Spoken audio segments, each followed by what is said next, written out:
বিসমিল্লাহির রহমানির রহিম। আগামী জাতীয় সংসদ নির্বাচনে সবচেয়ে বেশি আসনে বিএনপি জয়ী হবে বলে মনে করেন দেশের বেশিরভাগ মানুষ, অর্থাৎ এই মতামত দিয়েছেন দেশের ৬৬% মানুষ। দেশের মানুষ মনে করেন বিএনপি জয়ী হলে দেশের ভালো হবে, দেশের উন্নয়ন হবে। প্রথম আলোর উদ্যোগে করা এক জরিপে এমন মতামত উঠে এসেছে। জরিপটি করেছে বেসরকারি গবেষণা প্রতিষ্ঠান কেমিকার্স কনসাল্টিং লিমিটেড।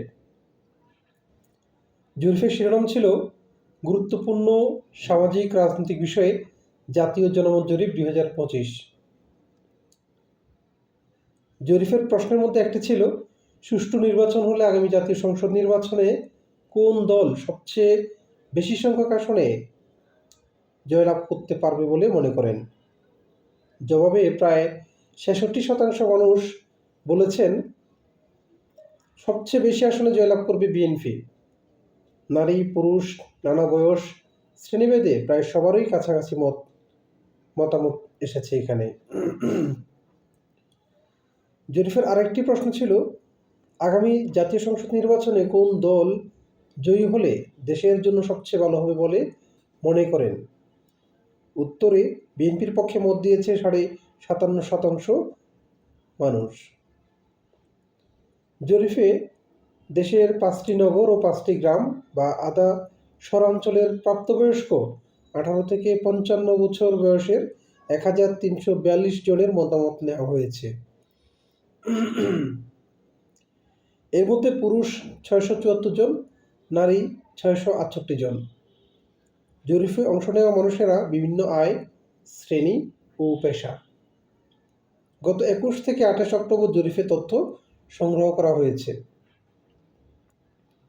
জরিপকারী প্রতিষ্ঠান বলছে এটি একটি মতামত জরিপ, তবে নির্দিষ্টভাবে কোনো নির্বাচনী এলাকার প্রতিনিধিত্ব করে না।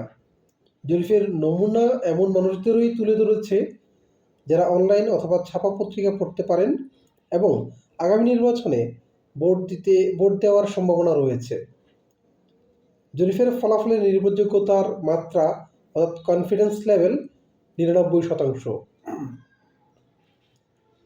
অন্যদিকে অতীতে কোনো নির্বাচনেই জামাতকে গণ্য করার মতো দল ছিল না। জামাত 1991 সালে 18টি এবং 2001 সালে 17টি আসনে জয়ী হয়, যা এ যাবৎ তাদের সর্বোচ্চ অর্জন। এবং জামাতের আমির ডাক্তার শফিকুর রহমান 2001 সালে নির্বাচনে মৌলভীবাজার 2 আসনে জামাতের হয়ে মাত্র 12,415 ভোট পেয়ে পরাজিত হন।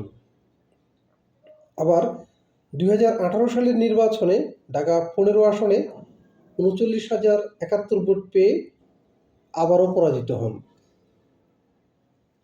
এছাড়া অন্যান্য দলের মধ্যে আছে, অর্থাৎ নির্বাচনে কোন দল জিততে পারে যেটার 66% অর্থাৎ 65.9% হচ্ছে বিএনপি। সাধারণ মানুষ মনে করেন 67% মানুষ মনে করেন বিএনপি সর্বোচ্চ আসন নিয়ে সরকার গঠন করবে। 25.9% মানুষ মনে করে জামাত। কার্যক্রম নিষিদ্ধ আওয়ামী লীগের প্রতি সমর্থন জানিয়েছেন 7.2% মানুষ, অর্থাৎ 7.2% মানুষ এখনও মনে করে আগামী নির্বাচনে আওয়ামী লীগ জিততে পারে।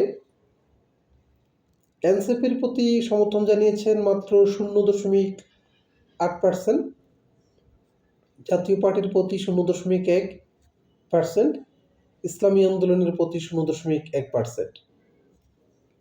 দেখা যাচ্ছে জামাত, এনসিপি, ইসলামী আন্দোলন যারা 5ই আগস্টের পরে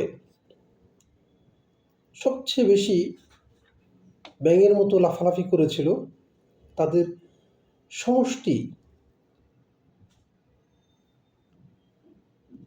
30-এর গোড়ায়ও নেই, 27 পর্যন্ত হয় নাই। কিন্তু তাদের হম্বিতম্বি, তাদের যে গলার স্বর শুনলে মনে হয় তারাই এই দেশের মালিক, তারাই দেশের হত্যাকর্তা, বাকি সবাই ভেসে আসছে।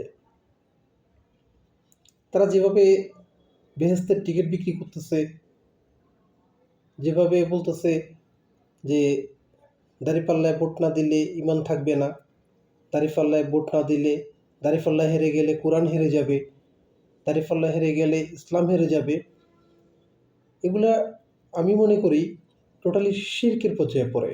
অর্থাৎ ওরা মুশরিক হয়ে গেছে।